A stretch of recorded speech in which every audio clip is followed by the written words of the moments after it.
যে সূরাতুল ওয়াকিয়া যে ব্যক্তি প্রত্যেক রাতে তেলাওয়াত করবে, সূরাতুল ওয়াকিয়া যে ব্যক্তি প্রত্যেক রাতে তেলাওয়াত করবে, আল্লাহ রাব্বুল আলামিন ইনশাআল্লাহ ওই ব্যক্তিকে দরিদ্র রাখবেন না।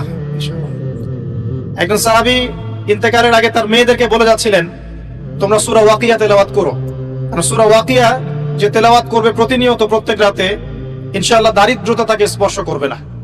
যদি আমরা প্রাচুর্য চাই এবং হালাল সম্পদের প্রাচুর্য চাই, আমাদের উচিত হবে সূরা ওয়াকিয়ার উপর আমল করা। আল্লাহ পাক তৌফিক দান করুন। এবার আসুন, এই সূরার মধ্যে মোটামুটি ভাবে 4টা থেকে 5টা অংশ আছে। প্রথম অংশটাতে আল্লাহ রাব্বুল আলামিন ইযা ওয়াকাআতিল ওয়াকিয়া এখান থেকে শুরু করে প্রায় 10 নম্বর আয়াত পর্যন্ত আল্লাহ রাব্বুল আলামিন এখানে কিয়ামতের কথা বলছেন, যে কিয়ামত অবশ্যম্ভাবী, এটা ঘটবেই, এ বিষয়ে কোনো সন্দেহ নাই। এবং কিয়ামত যখন ঘটবে তখন মানুষ 3টা দলে ভাগ হয়ে যাবে। কয়টা দল? 3টা। একটা হচ্ছে ডান পার্শ্বওয়ালা আসহাবুল ইয়ামিন, যারা আল্লাহ রাব্বুল আলামিনের ডান দিকে থাকবে। একদল হচ্ছে আসহাবুশ শিমাল, যারা আল্লাহ রাব্বুল আলামিনের বাম দিকে থাকবে। আর এখানে বলা হচ্ছে আসহাবুল মাইমানাতি ওয়া আসহাবুল মাশআমা, অর্থাৎ ডানপন্থী এবং বামপন্থী। দুনিয়াতে যেমন আছে না ডানপন্থী বামপন্থী, আল্লাহ রাব্বুল আলামিনের কাছেও কিয়ামতের মাঠে একদল মানুষ আল্লাহ পাকের ডান দিকে থাকবে, আরেকদল থাকবে আল্লাহ পাকের বাম দিকে। ডান দিকে যারা থাকবে ইনশাআল্লাহ তাআলা নিশ্চিত তারা জান্নাতি, আর বাম দিকে যারা থাকবে কোনো সন্দেহ নাই তারা জাহান্নামী। এর সাথে সম্পৃক্ত একটা হাদিস আছে যে মেরাজের রাতে যখন নবী সাল্লাল্লাহু আলাইহি ওয়াসাল্লাম আল্লাহ পাকের সাথে সাক্ষাতের জন্য গিয়েছিলেন, তখন প্রথম আসমানে তার সাথে দেখা হয়েছিল আমাদের পিতা, আদি পিতা আদম আলাইহিস সালাম। তো আদম আলাইহিস সালাম একবার ডান দিকে তাকাচ্ছেন, একবার বাঁ দিকে তাকাচ্ছেন। যখন তিনি ডান দিকে তাকান তখন হাসতে শুরু করেন, আর যখন বাঁ দিকে তাকান তখন তিনি কাঁদতে শুরু করেন।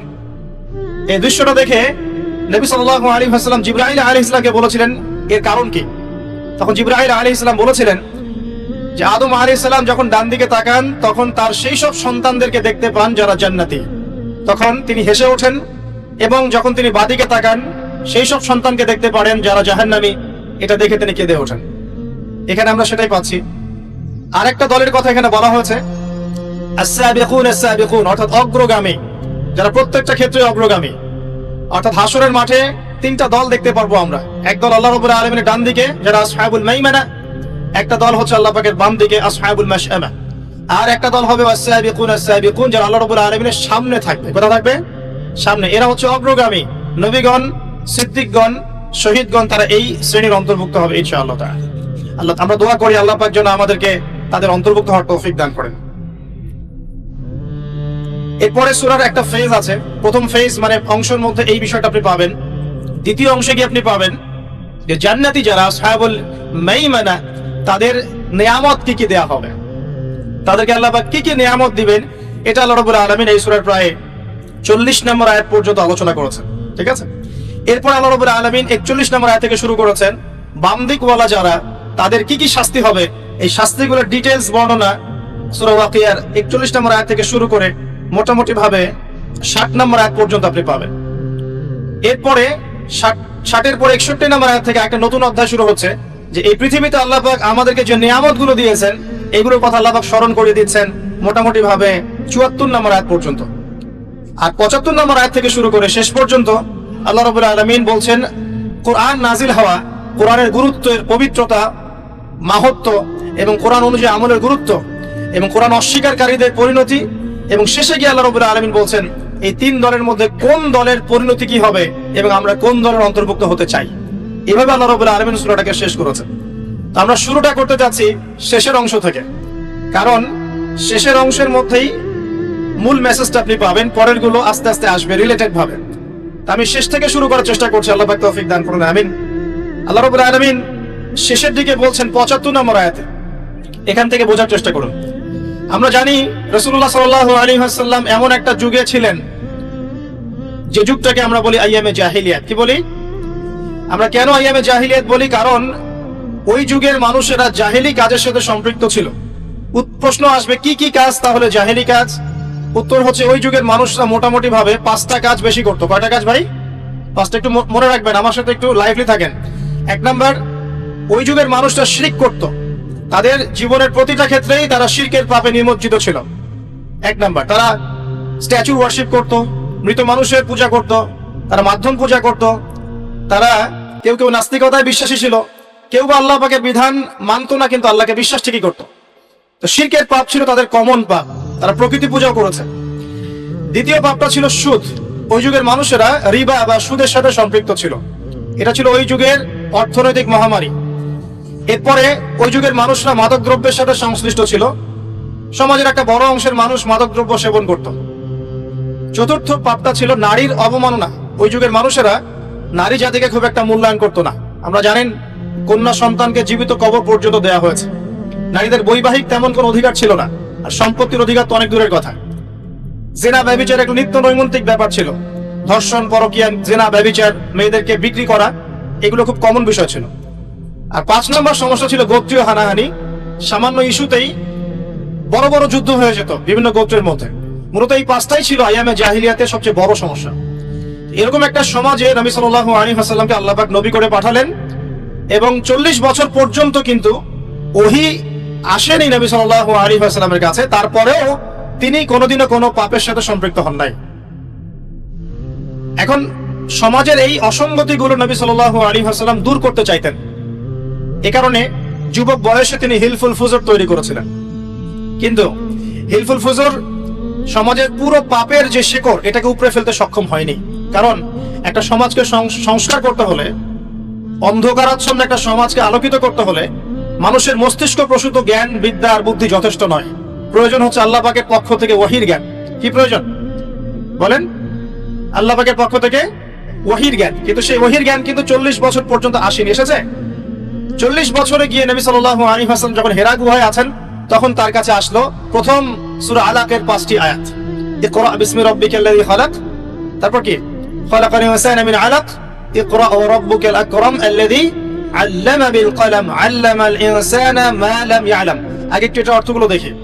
আল্লাহ পাক বলছেন, যে সমাজটা আপনি পরিবর্তন করতে চাচ্ছেন, এই সমাজের পরিবর্তন এভাবে হবে না।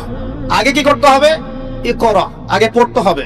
কি পড়তে হবে? বিসমি রাব্বিকাল্লাযী খালাক, আপনার সেই রবের নামে যিনি আপনাকে সৃষ্টি করেছেন। যে জ্ঞান আপনাকে আল্লাহ পর্যন্ত পৌঁছে দিবে, সেই জ্ঞান চর্চা আপনাকে করতে হবে। এটা 1 নাম্বার।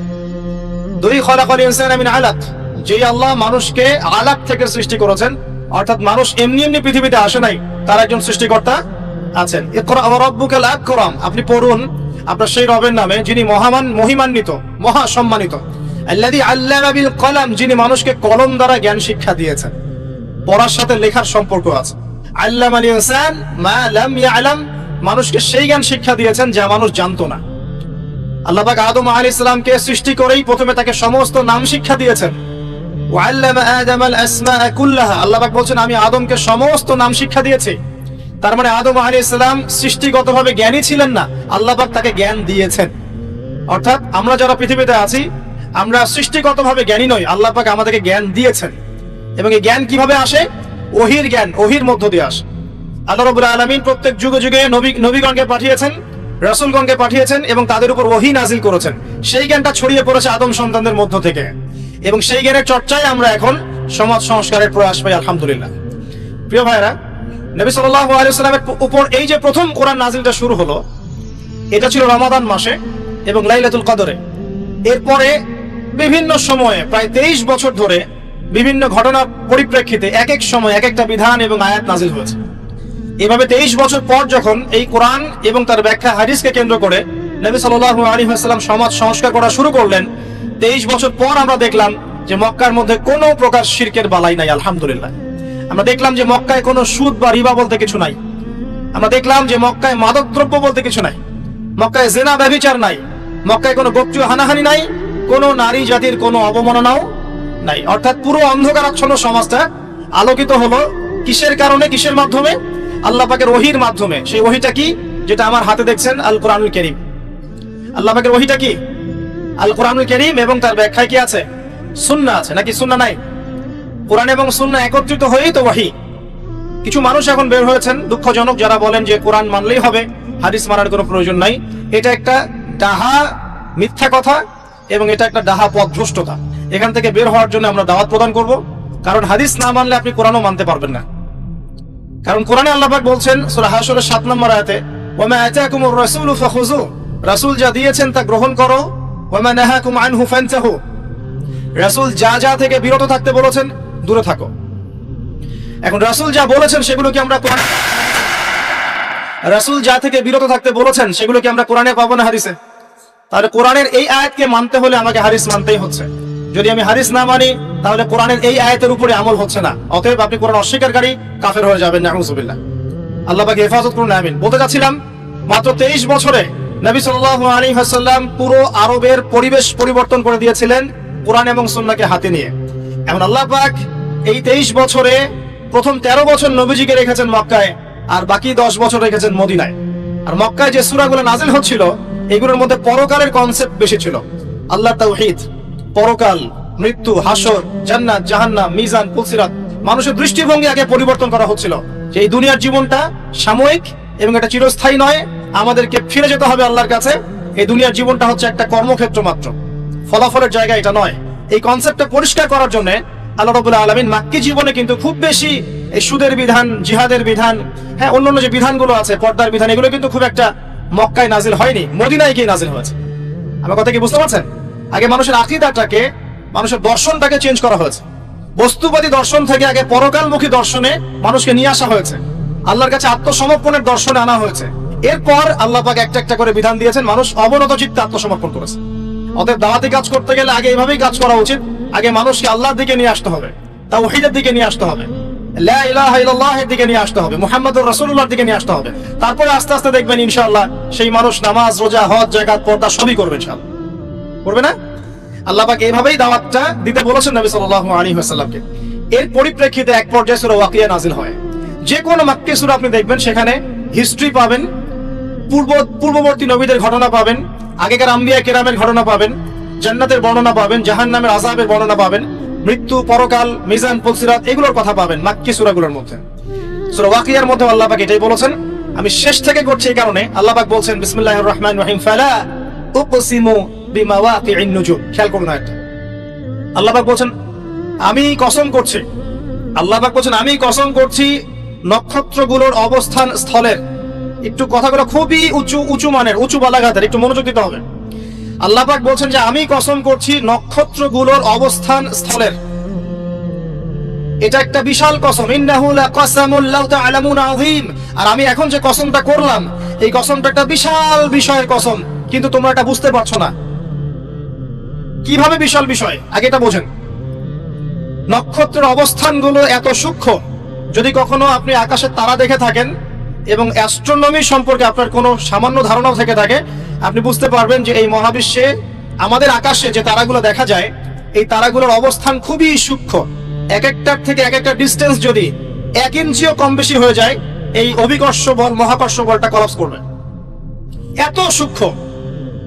আমরা এখন বলি না যে বিগ ব্যাং থেকে মহাবিশ্ব সৃষ্টি হয়েছে, কেউ সৃষ্টি করে নাই, নাউযুবিল্লাহ।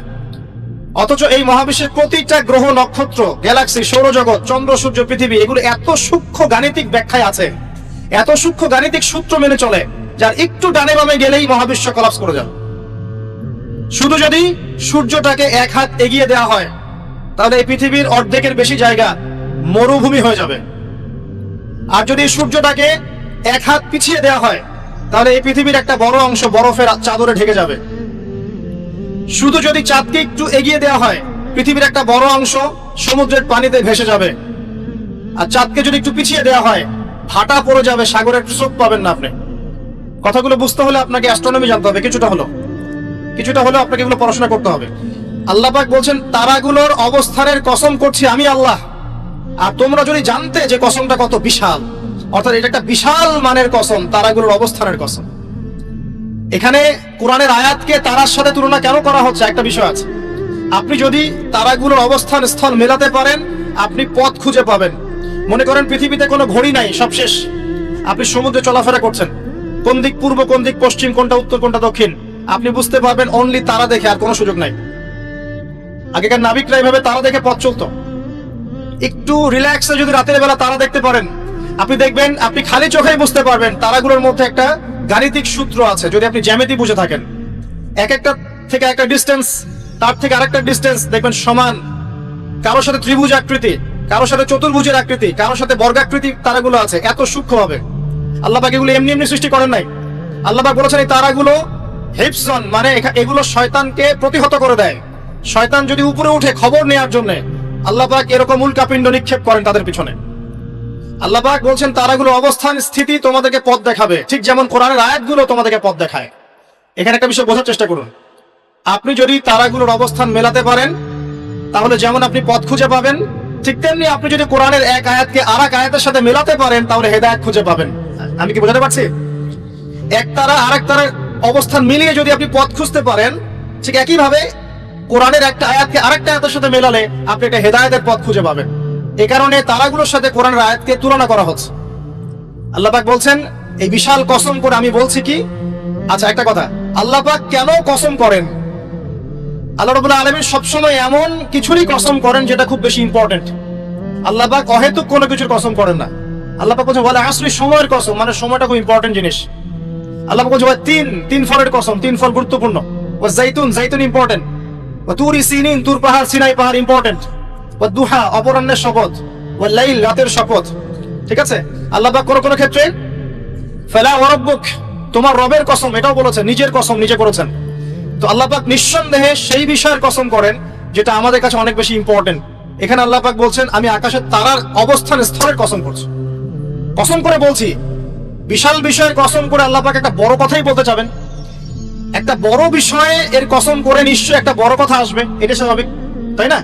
আমরা যখন বলি আল্লাহর কসম করে বলছি এটা, আল্লাহর কসম করে বলছি ওইটা, তাহলে আল্লাহর কসম করলে আপনাকে তো একটা বড় কথাই বলতে হবে নাকি? সামান্য একটা বিষয় তো আপনি আল্লাহর কসম করবেন না, করবেন? একটা বিষয় মনে রাখবেন, মান হালাফা বিগাইরি ইসমিল্লাহি ফাকাদ কাফার, কেউ যদি আল্লাহ রাব্বুল আলামিন ছাড়া অন্য গায়রুল্লাহর নামে কসম করে সে ব্যক্তি কুফরি করলো। কেউ যদি আল্লাহ ছাড়া অন্য কারো নামে কসম করে সে ব্যক্তি কুফরি করলো। যদি জীবনে কসম করতেই হয় আল্লাহ পাকের নামে করবেন। আর যদি আল্লাহর নামে কসম করেন তাহলে সত্য কথা বলতে হবে। আর আল্লাহর নামে কসম করে যদি আপনি মিথ্যা কথা বলেন তাহলে কাফারা দেওয়া লাগবে। ঠিক আছে? আল্লাহ পাক এখানে বড় কসম করে বলছেন যে ইন্নাহু লাকুরআনুন কারীম, নিঃসন্দেহে এই যে কোরআন এটা মহিমান্বিত। ফি কিতাবিন মাকনুন, এটা ওই যে সুরক্ষিত একটা কিতাব, সেখানে লিখিত আছে। কোন কিতাব এটা? লাওহে মাহফুজ। নাম শুনেছেন কি? আল কোরআন লাওহে মাহফুজে, সেখান থেকে প্রথম আসমানে এসেছে লাইলাতুল কদরে, একবারে নাজিল করা হয়েছে। এই প্রথম আসমান থেকে দীর্ঘ 23 বছর বিভিন্ন ঘটনা এবং কালের প্রেক্ষিতে কোরআনের বিভিন্ন অংশ নাজিল হয়েছে। প্রথম নাজিল হয়েছে লাওহে মাহফুজ থেকে প্রথম আসমানে, তারপর সেখান থেকে বিভিন্ন ঘটনার প্রেক্ষিতে নবী সাল্লাল্লাহু আলাইহি ওয়াসাল্লামের কাছে। আল্লাহ পাক সেটাই বলছেন এই কোরআন হচ্ছে মাকনুন, আর লা ইয়ামাসসুহু ইল্লাল মুতাহহারুন, এই কোরআন পবিত্র ব্যক্তি ছাড়া বা সত্তা ছাড়া কেউ স্পর্শ করতে পারে না। কারণ কাফেররা বলতো নাউযুবিল্লাহ, এই মুহাম্মদ সাল্লাল্লাহু আলাইহি ওয়াসাল্লামের কাছে যা নাজিল হচ্ছে শয়তান নাকি তার উপর ওহী করছে। নাউযুবিল্লাহ। আমার কথা কি বুঝতে পারছেন? আল্লাহ পাক এখানে যুক্তি খণ্ডন করছেন, জি না, শয়তানের পক্ষ থেকে এটা আসে নাই, বরং শয়তান অপবিত্র সত্তা, পবিত্র কালাম স্পর্শ করতে পারে না। এখান থেকে একটা মাসআলাও আসবে, যখন আপনি কোরআন স্পর্শ করবেন তখন অবশ্যই ওযু করে নেবেন। অনেকে এটা নিয়ে ইখতিলাফ করেন, ওযু না থাকলেও ধরা যায়, বা ছোট নাপাকির ক্ষেত্রে ধরা যায়, বড় নাপাকিতে ধরা যায় না। ওই ইখতিলাফে আমি যাচ্ছি না। ব্যক্তিগতভাবে যা আমল করার চেষ্টা করি, আমার কাছে যেটা বেশি অথেন্টিক মনে হয় সেটা আমি আপনাকে বলছি। ওযু ছাড়া কোরআন স্পর্শ করবেন না। কোরআন তেলাওয়াত করতে হলে, স্টাডি করতে হলে অবশ্যই ওযু করে নিয়ে বসবেন ইনশাআল্লাহ। আল্লাহ পাক বলছেন লা ইয়ামাসসুহু ইল্লাল মুতাহহারুন, পবিত্র সত্তা ছাড়া কোরআন কেউ স্পর্শ করে না। এটা কি? তানজিলুম মির রাব্বিল আলামিন, আল কোরআন তোমার রব মানে মহাবিশ্বের প্রতিপালক আল্লাহর পক্ষ থেকে নাজিল হয়েছে। কোরআন কারো মন গড়া কথা নয়, কোনো অলিক গল্প বা উপন্যাস নয়। কোরআনুল কারীম কোনো জিন শয়তানের পক্ষ থেকে আসে নাই, বা এটা কোনো নিজের হাতে রচিত কোনো কিতাব নয়, বা আগেকার তাওরাত, জাবুর, ইনজিল থেকে কপি করা হয়নি, বরং কোরআন রব্বুল আলামিনের পক্ষ থেকে কি হয়েছে? নাজিল হয়েছে। আল্লাহ পাক বলেন আফা বিহাদাল হাদিসি আনতুম মুদহিনুন, তোমরা কি এই যে হাদিস, কোরআনকে এখানে হাদিস বলা হচ্ছে, হাদিস মানে কিন্তু বাণী, কোরআনকে বলা হচ্ছে এই বাণী বা এই হাদিসকে কি তোমরা এড়িয়ে যাচ্ছ? আল্লাহ পাক বলেন ওয়া তাজআলুনা রিজকাকুম আন্নাকুম তুকাযযিবুন, এই কথাটা ভালো করে শোনেন। আল্লাহ পাক বলেন কোরআনকে অস্বীকার করাই কি তোমরা তোমাদের রিজিক বানিয়ে নিয়েছো? আজকের বিশ্বে যত মানুষ রিজিক পাচ্ছে বেশিরভাগ কোরআন অস্বীকার করে রিজিক পাচ্ছে। বুঝতে পারছেন না? মনে হয় কোরআন এবং তার সাথে বিরোধিতা করে মানুষ রিজিক কামাই করছে না? মানুষ সুদের মধ্যে দিয়ে রিজিক পাচ্ছে, কোরআনকে পাশ কাটিয়ে যাচ্ছে। মানুষ ঘুষের মধ্যে রিজিক নিচ্ছে, কোরআন পাশ কাটিয়ে যাচ্ছে। মানুষ দুর্নীতি করে রিজিক নিচ্ছে, কোরআন পাশ কাটিয়ে যাচ্ছে। কোন কোন ক্ষেত্রে ইসলামের বিরোধিতা করাটাকেই রিজিক বানিয়ে নিয়েছে মানুষ। নাই কত মানুষ বই লিখছে ইসলামের বিরুদ্ধে, টকশো করছে ইসলামের বিরুদ্ধে, বক্তব্য দিচ্ছি ইসলামের বিরুদ্ধে, সংগঠন চালাচ্ছি ইসলামের বিরুদ্ধে, মানে আল্লাহ পাক বলছেন তোমরা কি কোরআনের বিরোধিতা করাটাকেই রিজিক বানিয়েছো? কত চমৎকার কথা, তাই না? বাস্তবে তাই হচ্ছে না? বাস্তবে এটাই হচ্ছে। খুব কম সংখ্যক মানুষ বাদ দিয়ে বেশিরভাগ মানুষ আল্লাহর বিরোধিতা করেই রিজিক অর্জন করার চেষ্টা করছে। আল্লাহ পাক আমাদেরকে বোঝার তৌফিক দান করুন, আমিন। আল্লাহ পাক বলেন ফালাউলা ইযা বালাগাতিল হুলকুম, কতদিন করবে এভাবে, কতদিন চলবে এভাবে? ফালাউলা ইযা বালাগাতিল হুলকুম, ওই কথা স্মরণ করো যখন তোমাদের প্রাণ জানটা চলে আসবে হুলকুমে। হুলকুম কোনটা?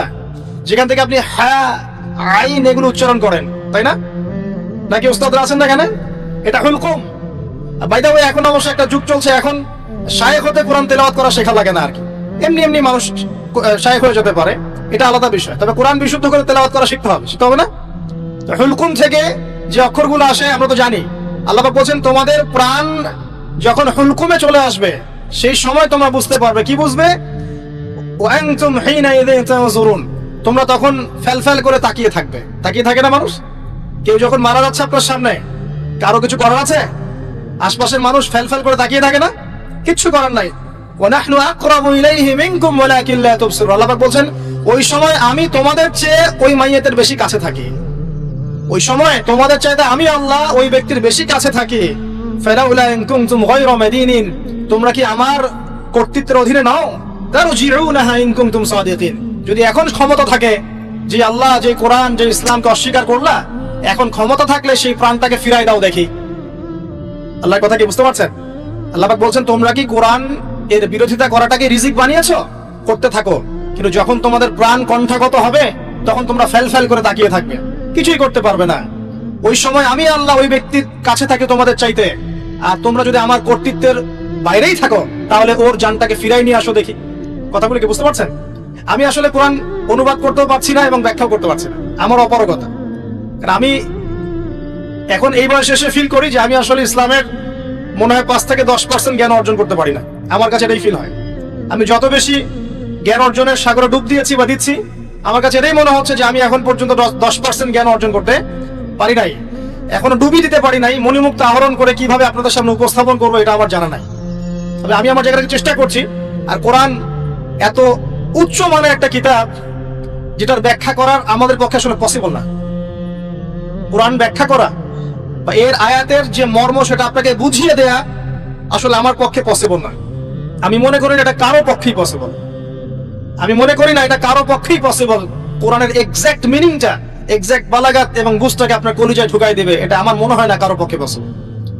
একজন ব্যক্তি তার পক্ষে সম্ভব ছিল, তিনি ছিলেন আমাদের প্রিয় নবী মুহাম্মদ রাসূলুল্লাহ সাল্লাল্লাহু আলাইহি ওয়াসাল্লাম এবং তার সাহাবায়ে কেরাম রাদিয়াল্লাহু আনহুম যা শিখেছেন, যদি তাদেরকেও পেতাম তাহলে হয়তো কিছু আমরা অ্যাচিভ করতে পারতাম, বা তারপরে জেনারেশনকে যদি পেতাম তাও কিছু অ্যাচিভ করতে পারতাম। এখন 1400 বছর পরে সেই কিতাব নিয়ে আমরা স্টাডি করছি। আর আমরা যারা এখন বেঁচে আছি, আমাদের মধ্যে কি সেই নূর আর মারিফত আছে যা নবী এবং সাহাবীদের যুগে ছিল? তাহলে কিভাবে আমি আপনাকে কোরআনের পুরো অথেন্টিসিটি এবং এর ইন্টারপ্রিটেশন আপনাকে বোঝাবো কিভাবে? আসলে আমার পক্ষে সম্ভব না, চেষ্টা করছি, শুধু অনুবাদ করে শোনাতে পারছি, আমি ব্যাখ্যা আপনার সামনে করতে পারছি না। আল্লাহ পাক মাফ করুন। আল্লাহ পাক শেষে গিয়ে বলছেন যে কোরআন বিরোধিতা করাটাকেই কি তোমরা রিজিক বানিয়ে নিয়েছো? জেনে রেখো, যদি কোরআনের বিরোধিতা করতে থাকো, একদিন তোমাদের মৃত্যু আসবেই। যেদিন আসবে সেদিন কণ্ঠ নালীর কাছে চলে আসবে তোমাদের প্রাণ। ওই দিন আশপাশে বহু মানুষ থাকলেও কেউ তোমাদের কোনো উপকার করতে পারবে না, সবাই ফেল করে তাকিয়ে থাকবে। তোমার নিয়ন্ত্রণ আমার হাতে থাকবে, এবং যদি ক্ষমতা থাকে আর তোমরা যদি আমার কর্তৃত্বের বাইরেই থেকে থাকো তাহলে ওই আত্মাটাকে ফেরত দিয়ে দেখিও সেদিন, যদি তোমাদের ক্ষমতা থাকে। আমরা কি পারবো? অতএব আমাদের উচিত হবে কি? আল কোরআনের সামনে কি করা? আত্মসমর্পণ করা, নত হওয়া। এখন নত হওয়া মানে কি সেটা আমি 6টা সেন্টেন্সে বলছি আপনাকে। আল কোরআনের সামনে আত্মসমর্পণ করা বা নত হওয়ার মানেটা কি, এটা আমি আপনাকে 6টা সেন্টেন্সে ব্যাখ্যা করছি। 1 নাম্বার, আমরা যারা বেঁচে আছি উম্মতে মুহাম্মাদি, আমাদের প্রত্যেকের উচিত হবে আল কোরআন আগে বিশুদ্ধ করে তেলাওয়াত করতে শেখা। এটা আমাদের প্রথম কাজ। শিখবো ইনশাআল্লাহ, আল্লাহ পাক তৌফিক এনায়েত করুন। এটা হচ্ছে ইসলামের পড়াশোনার একদম বেসিক প্রাইমারি স্টেজ। কোরআন তেলাওয়াত করা শেখাটা হচ্ছে দ্বীনের পড়াশোনার একদম বেসিক স্টেজ। এরপরে আসে কোরআনের অনুবাদ শেখার ব্যাপার, কোরআনের আরবি ব্যাকরণ শেখার ব্যাপার, নাহু সরফ শেখার ব্যাপার, বালাগাত শিখতে হয়, তারপরে হাদিস আছে, তারপরে আপনার যে আকীদা আছে, ফিকহের বইগুলো আছে, উসুলের বইগুলো আছে, তারপরে আস্তে আস্তে বড় বড় কিতাবগুলো আপনাকে পড়তে হয়। তো এই যে সিলেবাসটা আপনার সামনে আছে, এই সিলেবাসটা কভার করার প্রথম স্টেজটা কি? আগে আপনাকে আল কোরআন বিশুদ্ধ করে তেলাওয়াত শিখতে হবে। নবী সাল্লাল্লাহু আলাইহি ওয়াসাল্লাম বলেছেন, খায়রুকুম মান তাআল্লামা আল কোরআন ওয়া আল্লামা, তোমাদের মধ্যে সেই ব্যক্তি শ্রেষ্ঠ, উত্তম, যে ব্যক্তি নিজে আল কোরআন শেখে, অন্যকে শেখায়।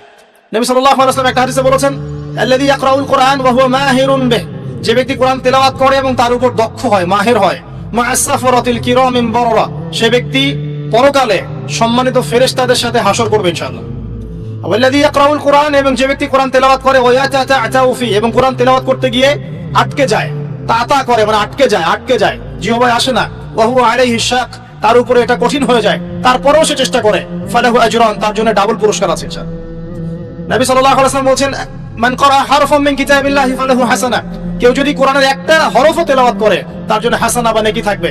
আল হাসানাতু কাআশরি আমসালিহা, আর একটা হাসানা 10 দিয়ে গুণ করা হবে, মানে একটা হরফ তেলাওয়াত করে 10 নেকি পাবেন ইনশাআল্লাহ।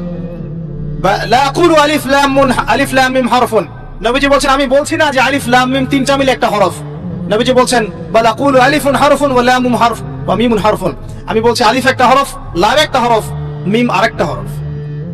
একটু বলে দেই আপনাকে, আল কোরআনের মধ্যে 600টা পৃষ্ঠা আছে। কয়টা? 600 পৃষ্ঠাকে 30 পারায় ভাগ করা হয়েছে, মানে প্রত্যেক 20 পৃষ্ঠায় একটা করে পারা শেষ হবে, প্রত্যেক 20 পৃষ্ঠায় একটা পারা শেষ হবে। কোরআনের একটা পৃষ্ঠা খুলে দেখবেন যে এখানে মোটামুটি ভাবে 15টা লাইন থাকবে, প্রত্যেকটা লাইনে গড়ে এভারেজ 9টা থেকে 10টা করে শব্দ থাকে। এই হিসেবে কোরআনের একটা পৃষ্ঠার মধ্যে আপনি 135 থেকে 140টা শব্দ পাবেন। এখন এটাকে 600 দিয়ে গুণ করলে আপনি দেখবেন এখানে 77,800টার মতো শব্দ আছে, প্রায় অ্যাপ্রক্সিমেটলি নিয়ার অ্যাবাউট 78,000 ওয়ার্ডস এই কোরআনের মধ্যে আছে। আর মজার বিষয় হচ্ছে, এই 78,000 শব্দগুলো সবগুলোই কিন্তু নতুন নতুন শব্দ নয়, বরং এই শব্দগুলো বের হয়েছে মাত্র 4 থেকে 4,500 শব্দ থেকে। মানে 4 থেকে 4,500 শব্দ, এর অর্থ, এর গ্রামার যদি বুঝতে পারেন, ইনশাআল্লাহ আপনি 100% কোরআন বুঝতে পারবেন। কোরআনকে আল্লাহ পাক বলেছেন, ওয়ালাকাদ ইয়াসসারনাল কুরআনা লিযিকরি ফাহাল মিন মুদ্দাকির, আমি আল কোরআনকে বোঝার জন্য সহজ করে দিয়েছি, কেউ কি আছো উপদেশ গ্রহণ করবে? আল্লাহ পাক একই সূরার মধ্যে 4 বার বলেছেন, সূরা কমার আয়াত নম্বর 17, 22, 32, 40। তো প্রথম কাজ প্রিয় ভাইরা, এখন যদি আপনি শব্দগুলোকে এখন অক্ষর দিয়ে গুণ করেন, 78,000 শব্দকে যদি আপনি এখন অক্ষর দিয়ে গুণ করেন, দেখবেন এখানে প্রায় 5 থেকে 6 লক্ষ অক্ষর আছে। কতগুলো? কথা বলেন আমার সাথে, 5 থেকে 6 লক্ষ। এখন আপনাকে বললাম যে একটা হরফ তিলাওয়াত করলে 10টা কি হবে, তাহলে আপনি চিন্তা করেন যে 6 লক্ষ অক্ষর যদি তেলাওয়াত করেন, একবার খতম দিতে পারেন, তাহলে আপনার কতগুলো নেকি হতে পারে? চিন্তা করেছেন? অতএব আমাদের প্রথম দায়িত্ব হবে আল কোরআন কেন্দ্রিক, অবশ্যই সবাইকে বিশুদ্ধ করে কোরআন তেলাওয়াত করা শিখতে হবে। আমরা রাজি আছি ইনশাআল্লাহ? ইনশাআল্লাহ। এর পরের দায়িত্ব হচ্ছে কোরআনের কিছু অংশকে মুখস্থ করতে হবে। কিছু অংশ বলতে, যদি পারেন পুরো কোরআনই মুখস্থ করবেন, যদি না পারেন কমপক্ষে 10 পারা, 10 পারা না পারলে কমপক্ষে 1 পারা তো পারবেন। 1 পারাও যদি না পারেন, ইম্পর্টেন্ট সূরা এবং আয়াতগুলোকে কমপক্ষে হিফজ করার চেষ্টা করবেন। যেমন সূরা বাকারার প্রথম 5 আয়াত, সূরা বাকারার 255 নম্বর আয়াত, আয়াতুল কুরসি, সূরা বাকারার শেষের 3টা আয়াত, সূরা আলী ইমরানের শেষের 10, সূরা মুলক, সূরা কাহফের প্রথম 10, শেষ 10, সূরা সাফফাত প্রথম 10, সূরা জিন প্রথম 10, সূরা হাশর শেষের 3, সূরা কাফিরুন, সূরা নাস, ফালাক, ইখলাস, সূরা লাহাব, তারপরে সূরাতুল মুমিনুনের শেষের আয়াতগুলো ইত্যাদি। এই ধরনের কিছু ইম্পর্টেন্ট বাছাই করা আয়াতগুলো তো কমপক্ষে মুখস্থ করা যাবে না ইনশাআল্লাহ? আমরা সারা জীবনে কি কম পড়াশোনা করেছি? 30 বছর পড়াশোনা করেছি। 30 বছর পড়াশোনা করে যদি আমি 30টা আয়াত শিখতে না পারি, তাহলে নিঃসন্দেহে এই পড়াশোনার জীবনে আমি ব্যর্থ না সফল? 30 বছর পড়াশোনা করে যদি আমরা 30টা হাদিস না শিখি, তাহলে আমরা ব্যর্থই, আমাদেরকে ব্যর্থই বলতে হবে। আমরা যদি এতদিন পড়াশোনা করেও ইসলামের বেসিক বিষয়গুলো না শিখি, আমরা ব্যর্থ না? অবশ্যই ব্যর্থ। আল্লাহ পাক আমাদেরকে শেখার তৌফিক দান করে দেবেন। এরপরে সামনে যাই। হিফজ করলে কি হবে? যারা এরকম করে হিফজ করতে পারবে, আমল করতে পারবে, হাসরের মাঠে আল্লাহ রাব্বুল আলামিন ওই বান্দাদেরকে উদ্দেশ্য করে বলবেন, ইকরা ওয়ারতাক, তুমি পড়ো এবং উপরের দিকে উঠতে থাকো। ওয়ারাতিল কামা কুনতা তুরাতিল ফিদ দুনিয়া, তুমি দুনিয়াতে যেমন করে তেলাওয়াত করতে, এখন সেভাবে তেলাওয়াত করতে থাকো। তোমার শেষ মঞ্জিল হবে সেখানে, যেখানে তুমি পড়া শেষ করবে। কোরআন তেলাওয়াত করতে করতে আপনি যেখানে থামবেন, জান্নাতের সেই স্তরে আপনাকে রাখা হবে ইনশাআল্লাহ। তাহলে কোরআনের হাফেজ হওয়ার প্রয়োজন আছে না? এছাড়াও হাফেজে কোরআনরা কিন্তু সুপারিশও করবে, তার পরিবার বর্গের অনেকের জন্য সুপারিশ করবে ইনশাআল্লাহ। যারা কবিরা গুনাহগার হয়েছে, আল্লাহ পাক তাদের সুপারিশ কবুল করে ইনশাআল্লাহ ওই ব্যক্তিদেরকেও জান্নাতে দিয়ে দিবেন ইনশাআল্লাহ। আল্লাহ পাকের কাছে আমরা দোয়া করি যেন আমরাও কোরআনে হাফেজ হতে পারি, আমরা যদি নাও পারি আমাদের সন্তানদেরকে যেন হাফেজ বানাতে পারি ইনশাআল্লাহ। বারবার একটা কথা বলি প্রত্যেকটা মাহফিলে গিয়েই, যে আল কোরআনের আলো ঘরে ঘরে জ্বলবে না যতক্ষণ পর্যন্ত ঘরে ঘরে কোরআনওয়ালা মানুষ তৈরি হবে না। প্রত্যেকটা ঘরে আমাদের অন্তত একটা করে কোরআনওয়ালা মানুষ লাগবে, তো লাগবে না? একটা করে কোরআনওয়ালা মানুষ তো লাগবে কমসে কম। আল্লাহ পাক আমাদের সন্তানদেরকে কোরআনওয়ালা মানুষ হিসেবে মানুষ করার তৌফিক দান করুন, আমিন। আমি বলছি না আপনারা ডক্টর ইঞ্জিনিয়ার হবেন না, জেনারেল পড়াশোনা ছেড়ে দিবেন, এগুলো বলছি না। এই পড়াশোনা ছেড়ে দিলে আপনি কোরআন সুন্নাহকে হাতে নিয়ে বিশ্বকে চ্যালেঞ্জ করতে পারবেন না। এই পড়াশোনা দরকার আছে, কিন্তু আপনার ভিত্তিটা হতে হবে কোরআন সুন্নাহ কেন্দ্রিক। পারা যাবে না ইনশাআল্লাহ? আল্লাহ তৌফিক দান করুন, আমিন। 3 নাম্বার হচ্ছে কোরআনের আদেশগুলো আমাদের মেনে চলার চেষ্টা করতে হবে। 4 নাম্বার কোরআনের যে নিষেধগুলো আছে এগুলো বর্জন করতে হবে। 5 নাম্বার কোরআনের দাওয়াত মানুষের কাছে পৌঁছাতে হবে। যতজন আপনার দাওয়াতে ভালো পথে ফিরে আসবে সবার নেকি ইনশাআল্লাহ আপনি পাবেন ইনশাআল্লাহ। এবং 6 নাম্বার কোরআনের কিছু বিধান আছে, বিধান এগুলোকে পাশ কাটিয়ে যাওয়া যাবে না, এগুলোকে বাস্তবায়ন করার চেষ্টা করতে হবে। আল্লাহ পাক তৌফিক দান করুন। এই 6টা কাজ যখন একত্রিত হবে তখন এই যে আল্লাহ পাক নাজিল করলেন কোরআন, বিশাল কসম করে নাজিল করেছি, এর হকটা আদায় হবে। এবং যেভাবে আইয়ামে জাহেলিয়াতের সেই যুগটা পরিবর্তন হয়েছিল ইনশাআল্লাহ এই যুগের জাহেলিয়াতও পরিবর্তন হবে ইনশাআল্লাহ। আমি আইয়ামে জাহেলিয়াতের যে পাপগুলোর কথা বলেছিলাম মনে আছে তো? সেগুলো এই যুগে নাই। এই যুগে শিরক নাই, এই যুগে সুদ নাই, মাদকদ্রব্য, নারী জাতির অবমাননা, গোত্রীয় হানাহানি নাই। তার মানে আমরাও তো জাহিলিয়াতে আছি নাকি? নিঃসন্দেহে আমরাও জাহিলিয়াতের মধ্যে আছি। যদি আমরা কোরআন এবং সুন্নাহ কেন্দ্রিক নবীর মতো করে মেহনত করতে পারি সাল্লাল্লাহু আলাইহি ওয়াসাল্লাম, তাহলে তিনি যেভাবে পরিবর্তন করেছিলেন ইনশাআল্লাহ আমরাও করতে পারবো ইনশাআল্লাহ। আমরা যদি নাও পারি আমাদের পরবর্তী জেনারেশন পারবে ইনশাআল্লাহ। তারা যদি না পারে তার পরের জেনারেশন পারবে ইনশাআল্লাহ। যে পারবে না বা চেষ্টা করবে না আল্লাহ পাক তাদেরকে সরিয়ে দিবেন, আল্লাহ পাক সরিয়ে দিবেন। আল্লাহ পাক বলেন ইন তানসুরুল্লাহ ইয়ানসুরকুম, তোমরা যদি আল্লাহর দ্বীনকে সাহায্য করো তবেই আল্লাহ পাক তোমাদেরকে সাহায্য করবেন। ওয়া ইউসাব্বিত আকদামাকুম, তোমাদের পা দৃঢ় রাখবেন। ওয়া ইন তাতাওয়াল্লাউ, আর তোমরা যদি মুখ ফিরিয়ে নাও, ইস্তাবদিল কওমান গায়রাকুম, আল্লাহ পাক তোমাদেরকে সরিয়ে দিয়ে নতুন কওমকে নিয়ে আসবেন। সুম্মা লা ইয়াকুনু আমসালাকুম, তারা তোমাদের মতো অপদার্থ হবে। এটা আল্লাহ পাকের সুন্নাত। পৃথিবীর প্রত্যেক মুসলমান যদি তার উপর দায়িত্ব ছেড়ে দেয় আল্লাহ পাক অমুসলিমদেরকে হেদায়েত দিয়ে ইসলামে নিয়ে আসবেন ইনশাআল্লাহ। আল্লাহ পাকের কোনো পরোয়া নাই। আমি আপনি দাওয়াতি কাজ না করলে, ইসলাম চর্চা না করলে, প্রচার প্রসার না করলে ইসলাম ভেঙে পড়বে না, থেমে যাবে না, বরং আমরাই ইতিহাস থেকে হারিয়ে যাব। ইতিহাস থেকে আমরাই হারিয়ে যাব। যারাই আল্লাহ রাব্বুল আলামিনের বিধান এবং ওহীর সাথে কুসম্পর্ক রাখবে, বিরোধিতা করবে এবং এটাকে ডমিনেট করার চেষ্টা করবে, আল্লাহ পাক তাদেরকে ইতিহাস থেকেই মুছে ফেলবেন ইনশাআল্লাহ। এটা সুন্নাত। নমরুদকে এখন কেউ মনে করে না, করে? ফেরাউনকে কেউ মনে করে এখন? আজ জাতি সামুদ জাতির কোন অস্তিত্ব আছে? কওমে নূহের কোন অস্তিত্ব আছে? শুআইব আলাইহিস সালামের কওম কি বেঁচে আছে? তারপর ঈসা আলাইহিস সালামকে যারা ওই যে ক্রুশে লটকাতে চেয়েছিল ওরা কি কেউ টিকে আছে? মুসা আলাইহিস সালামের সাথে যারা বিরোধিতা করেছিল টিকে আছে কেউ? কেউ নাই। এমনকি নবী সাল্লাল্লাহু আলাইহি ওয়াসাল্লামের সাথে যারা গাদ্দারি করেছিল, বিরোধিতা করেছিল, আবু জাহেল, আবু লাহাব, উতবা, সাইবা, কেউ কি বেঁচে আছে? এর ইতিহাস থেকে মুছে গেছে। এটা আল্লাহ পাকের সুন্নাত। কিন্তু প্রত্যেক যুগে যুগের হকপন্থী মানুষরা কিন্তু টিকে আছে, তাদের কাজ টিকে আছে, ওদের আদর্শ টিকে আছে। এটা আল্লাহ পাকের সুন্নাত। আল্লাহ পাক আমাদেরকে বোঝার তৌফিক দান করুন। এবার আল্লাহ পাক এই সূরার মধ্যে এই মেসেজটা দেওয়ার পরে আপনাকে আমি সামনে নিয়ে যাচ্ছি। আল্লাহ পাক কোরআন নাজিল করছেন, কোরআনের হকগুলো ব্যাখ্যা করে দেওয়ার পর আল্লাহ পাক বলছেন এবার তোমরা প্রথম যে বিষয়ে সতর্ক থাকবে, সর্বপ্রথম তোমরা যে বিষয়ে সতর্ক থাকবে সেটা হচ্ছে ইযা ওয়াকাআতিল ওয়াকিয়া। নবী সাল্লাল্লাহু আলাইহি ওয়াসাল্লাম একদিন ঘুম থেকে উঠলেন ভয়ে পেয়ে, আতঙ্কিত। নবীজি ভয়ে পেয়ে আতঙ্কিত হয়ে ঘুম থেকে উঠে বলছেন লা ইলাহা ইল্লাল্লাহ, লা ইলাহা ইল্লাল্লাহ। তখন তার স্ত্রী পাশে যিনি শুয়ে আছেন সাল্লাল্লাহু আলাইহি ওয়াসাল্লাম বলছেন ওয়াইলুল লিল আরব, ওয়াইলুল লিল আরব মিন শাররি কাদ ইকতারাব। আরব জাতির জন্য ধ্বংস, আরব জাতির জন্য ধ্বংস। কি ভয়ঙ্কর ফিতনা ধেয়ে আসছে ওদের দিকে, কি ভয়ঙ্কর ফিতনা ধেয়ে আসছে। এবং তিনি হাতের ইশারা করে দেখালেন এইভাবে যে আজকে, নবীজি বলছেন 1400 বছর আগের কথা, 1445 বছর আগের কথা, 1445 বছর আগে নবীজি বলেছেন আজকে, ওই সময় আজকে ইয়াজুজ আর মাজুজের যে দেয়ালের কথা মনে আছে? জুলকারনাইনের সময় দেয়াল, এই দেয়াল এতটুকু পরিমাণ খুলে দেয়া হয়েছে, এতটুকু পরিমাণ খুলে দেয়া হয়েছে 1400 কত বছর আগে? তখন তার স্ত্রী বলছেন আনুহলিক ওয়া ফিনা সালিহিন, আনুহলিক ওয়া ফিনা সালিহিন ইয়া রাসূলুল্লাহ, হে আল্লাহর রাসূল সাল্লাল্লাহু আলাইহি ওয়াসাল্লাম, আমাদের মধ্যে ভালো মানুষরা থাকা সত্ত্বেও কি আমরা ধ্বংস হয়ে যাব? আপনি যে বলছেন ওয়াইলুল লিল আরব, আরবদের জন্য ধ্বংস, নবীজি বলছেন নাম হ্যাঁ, নাম হ্যাঁ, ধ্বংস হয়ে যাবে। ইদা কাসুরাতিল খাবাস, যখন নগ্নতা, বেহায়াপনা, অশ্লীলতা সমাজে রন্ধ্রে রন্ধ্রে ছড়িয়ে পড়বে, তখন আলেম জালেম সব ধ্বংস হবে। এই হাদিসটা অকাট্য হাদিস বুখারী মুসলিমের, মানে এটা সহিহ, এটা বিষয়ে কোনো সন্দেহ নেই।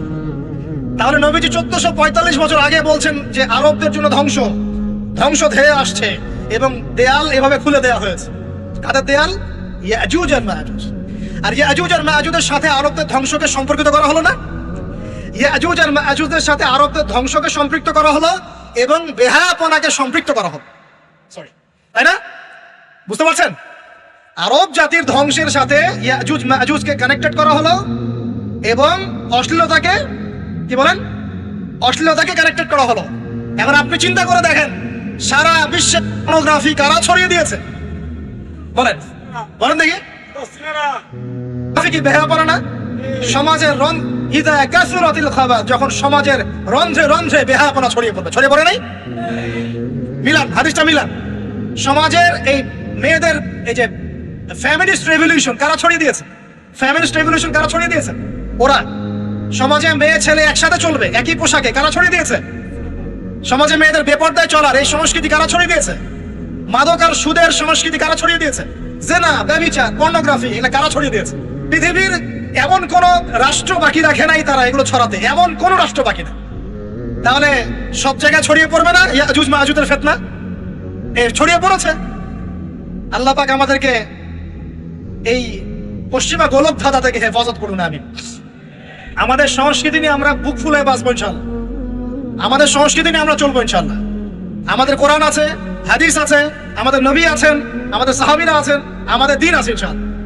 আমাদের অন্য কাউকে প্রয়োজন আছে?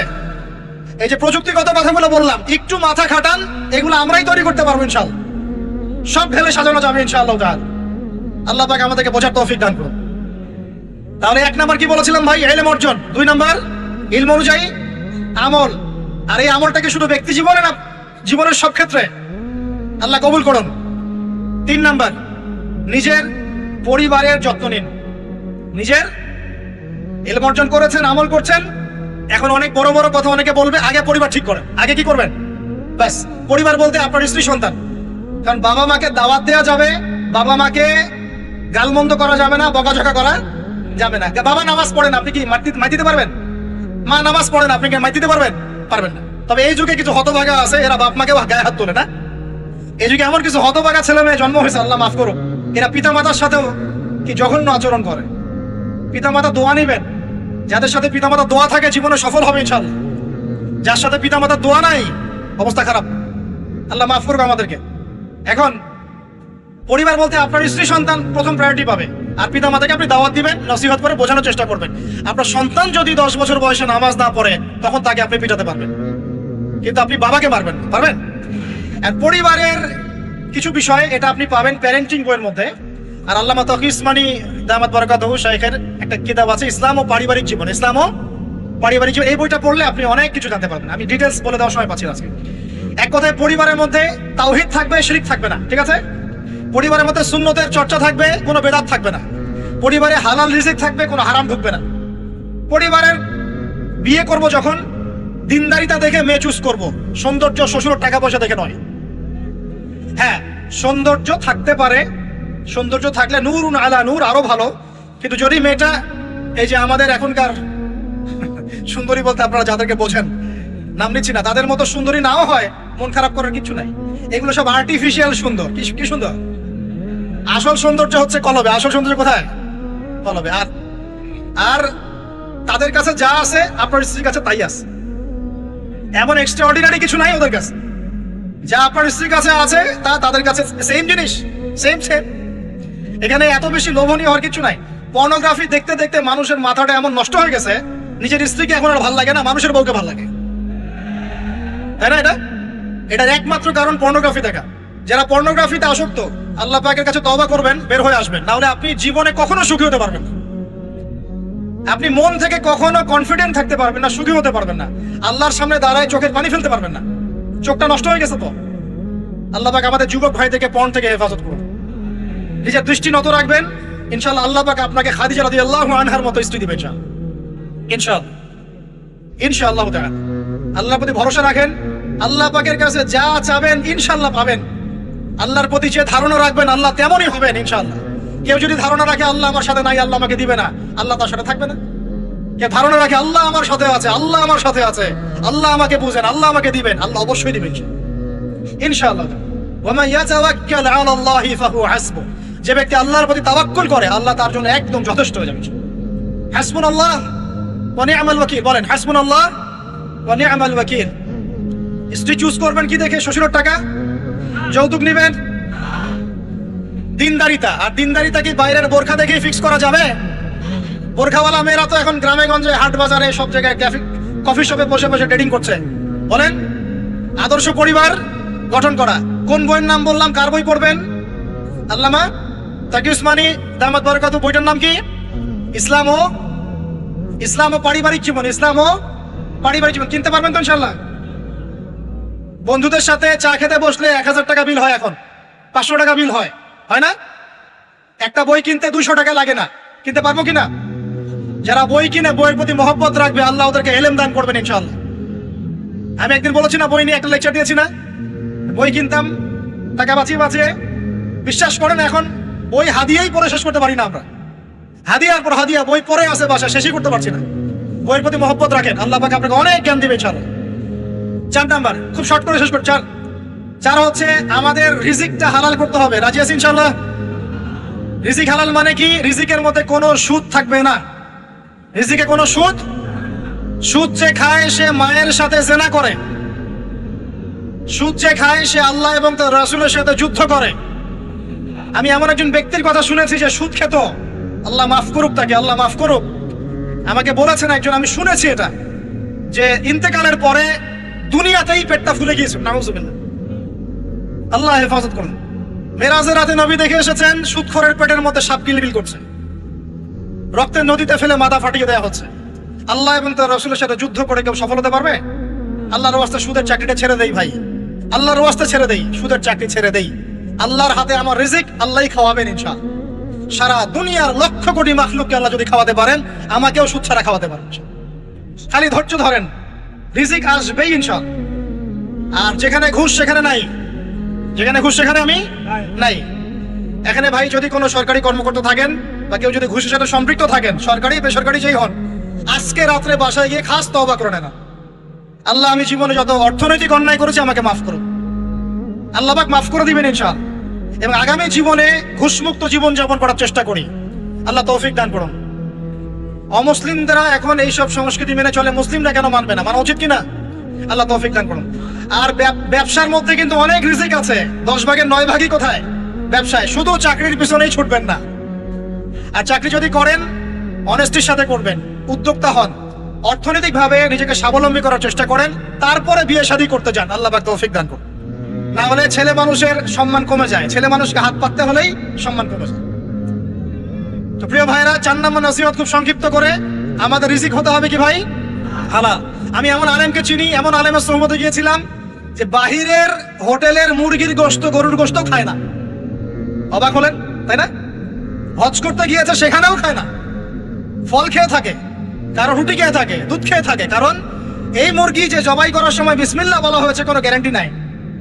এই গরু জবাই করার সময় বিসমিল্লাহি আল্লাহু আকবার বলা হয়েছে কোনো গ্যারান্টি নাই। এখানে যদি ব্যবসায়ী ভাইরা থাকেন, আমি নসিহত করব, অনুরোধ করব, সব সময় জবাই করার সময় আল্লাহর নাম নিয়ে জবাই করবেন। আপনাদের হোটেলের এই পণ্য সবাই খাচ্ছে, একজনের জন্য সবাইকে হারামখোর বানাবেন না। আল্লাহর ওয়াস্তে মানুষকে হারামখোর বানাবেন না। বিসমিল্লাহি আল্লাহু আকবার বলে জবাই করবেন। আল্লাহ পাক তৌফিক দান করুন। সন্দেহ আছে না একটা? আচ্ছা, অতএব হালাল খাওয়ার চেষ্টা করে আল্লাহ পাক তৌফিক দান করুন। এমন অবস্থা, মানুষ দাওয়াত দিলে আমরা এখন বলি, আমরা বলি যে আল্লাহর কসম দিয়ে বলছি আপনি নিশ্চিত করেন এর মধ্যে কোনো হারাম টাকা নাই, তাহলে খাবো ভাই, না হলে খাবো। নিশ্চিত করতে পারলে খাবো, না হলে খাবো না। এভাবে রিজিকটাকে শক্ত করে হালাল করার চেষ্টা করি। আল্লাহ আমাদের সবাইকে তৌফিক দান করুন, আমিন। একটা দোয়া পড়লে হালাল রিজিক পাওয়া যায়, আমার সাথে পড়েন। আল্লাহুম্মা ইকফিনি বিহালালিকা আন হারামিকা ওয়া আগনিনি বিফাদলিকা আম্মান সিওয়াকা। এই দোয়াটা পড়লে ইনশাআল্লাহ হালাল রিজিকের প্রাচুর্য আসে। আল্লাহ তৌফিক দান করুন। আর 5 নাম্বার হচ্ছে ভাই, ইলম অর্জন, আমল, পরিবার গঠন এবং হালাল খাওয়ার সাথে আমাদের সবাইকে, প্রত্যেক মুসলিম ভাইকে, শুধু আলেম, দায়ী, মুআল্লিম, ইমাম সাহেব তাদের জন্য নয়, প্রত্যেক মুসলিম ভাইকেই কমপক্ষে পার্ট টাইম দাওয়াতি কাজ করতে হবে। রাজি আছি? কমপক্ষে পার্ট টাইম, ফুল টাইম না হোক, কমপক্ষে পার্ট টাইম দাওয়াতি কাজ করতে হবে। ডক্টর জাকির নায়েক স্যার এই কথা বলেন। তিনি বলেন যে প্রত্যেক মুসলমানকে, কনভারসেশনের মধ্যে এক ফাঁকে বলছিলেন যে প্রত্যেক মুসলমানকে কমপক্ষে পার্ট টাইম, দিনে 1 ঘন্টা, দিনে আধা ঘন্টা, দিনে 2 ঘন্টা দাওয়াতি কাজ করতে হবে। এভাবে যদি সবাই মিলে উম্মার দায়িত্ব কাঁধে নেই, দিন এগিয়ে যাবে ইনশাআল্লাহ, প্রচার বাড়বে, প্রসার বাড়বে, কায়েমও হবে ইনশাআল্লাহ। হবে কিনা ইনশাআল্লাহ? বাংলার ঘরে ঘরে তকি উসমানী তৈরি করতে হবে, হাফিজাহুল্লাহ, পারবেন তো? বাংলার ঘরে ঘরে বড় বড় আলেম তৈরি করতে হবে, বাংলার ঘরে ঘরে আলেম তৈরি করতে হবে, ঘরে ঘরে আলেম। আল্লাহ পাক তৌফিক দান করুন। এখন দাওয়াতি কাজ করার আগে নিজের ইলম অর্জন করতে হবে, দাওয়াতি কাজ করার যোগ্যতা অর্জন করতে হবে, নিজের আধ্যাত্মিকত্ব আনতে হবে, তাজকিয়া আনতে হবে। এবং আরেকটা কথা বলতে ভুলে গেছি, হকপন্থী আলেম ওলামার সাথে সম্পর্ক রেখে সোহবতে থাকবেন, একা একা থাকবেন না, একা একা চলবেন না, একা একা চলবেন না, আলেম ওলামার সাথে পরামর্শ করে চলবেন। দাওয়াতি কাজ করলে কি পাবেন ভাই? একটা হাদিস দিয়ে শেষ করে দেই। দাওয়াতি কাজ করলে যা পাবেন, নবী সাল্লাল্লাহু আলাইহি ওয়াসাল্লাম বলেছেন, কোন ব্যক্তির দাওয়াতে যত মানুষ এই কল্যাণের পথে আসবে, সমস্ত কল্যাণের একটা অংশ নেকি ওই ব্যক্তি পাবে। মানে আপনি দাওয়াতি কাজ করছেন, আপনার দাওয়াতি কাজের বদৌলতে যত মানুষ দিনের দিকে আসছে, দিনের বুঝের দিকে আসছে, নামাজ পড়ছে, কোরআন তেলাওয়াত করছে ইত্যাদি ভালো কাজ করছে, সমস্ত নেক আমলের একটা অংশ আপনার আমল নামায় অটোমেটিক যোগ হবে। খুশি হন নাই? এর চেয়ে বড় কোনো ব্যবসা নাই, এর চেয়ে বড় কোনো ব্যবসা নাই। আর যদি কেউ মানুষকে ভুল পথে ডাকে, এই যে ভুল দাওয়াতি কাজ করে, মানুষকে বিভ্রান্তির দিকে ডাকে, তাহলে সমস্ত মানুষের গুনার একটা অংশ ওই ব্যক্তির আমল নামে চলে যায়। নাউযুবিল্লাহ। আর আমরা যদি দাওয়াতি কাজ ছেড়ে দেই, আল্লাহ রাসূল বলেছেন আল্লাহ পাকের পক্ষ থেকে গজব আসবে, সুম্মা তাদউনাহু, এরপর তোমরা আল্লাহকে ডাকবে, লা ইউস্তাজাবু দুআকুম, তোমাদের দোয়া আল্লাহ কবুল করবেন না। বলে নাউযুবিল্লাহ। অতএব আমরা নিজেরা দাওয়াতি কাজ করব, পরিবারের তালিম চালু করব, পরিবারের মধ্যে ইসলামের দাওয়াতি কাজ থাকবে, কমিউনিটি করব, মাদ্রাসা, মসজিদ, ওয়াক্ত, বিভিন্নভাবে ইসলামের সম্ভাব্য সকল মাধ্যমে, বর্তমান সমসাময়িক সম্ভাব্য সকল মাধ্যমে দাওয়াতি কাজ করব ইনশাআল্লাহ তাআলা। আল্লাহ পাক আমাদের সবাইকে দাওয়াতের সাথে, দাওয়াতের মেহনতের সাথে লেগে থাকার তৌফিক দান করুন। সম্মানিত দিনী ভাইরা, আজকে সংক্ষিপ্ত সময়ের মধ্যে আমরা যে 5টা মৌলিক বিষয় আলোচনা করেছি, তার আলোকে আমরা দোয়া করি আল্লাহ পাক আমাদের সবাইকে দ্বীনের ইলম অর্জনের তৌফিক দান, আমাদের সবাইকে আল্লাহ পাক নবীর সুন্নাহর পাবন্দ বানিয়ে দেন।